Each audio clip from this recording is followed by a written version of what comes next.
Kidnapped jogger Sherri Papini was branded with a message that was literally burned into her skin. Her husband Keith says in a heartbreaking statement, "She has been branded. I could feel the rise of her scabs under my fingers."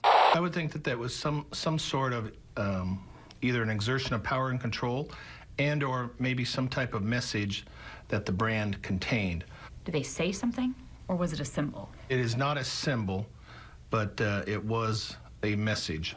The kidnappers also chopped off Sherri's long blonde hair and starved her. Her now emaciated body of 87 pounds was covered in multicolored bruises, severe burns, red rashes, and chain markings. We spoke to former FBI profiler Mary Ellen O'Toole. Based on branding her, cutting her hair, and starving her, what message were they trying to send? It could have been to intimidate and keep the victim in line.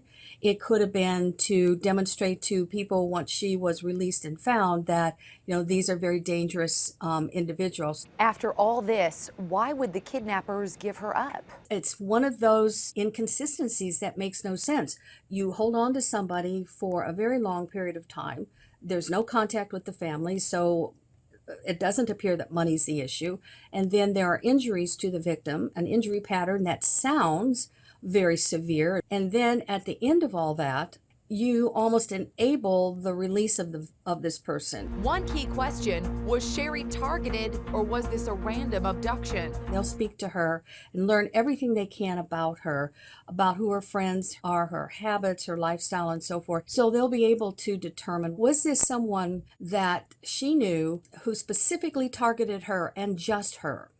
Or was it someone that was out driving, they ran across her, saw her by herself, and at that point she became targeted? Missy McCarthy, mayor of Sherri's hometown of Redding, California, is one of the few people to speak to Sherri since she was found alive Thanksgiving morning in Northern California, about 150 miles from where she'd been kidnapped while jogging. She was tearful, thankful, and completely distraught and relieved that she was out of that horror situation. I mean, it was an emotional phone call.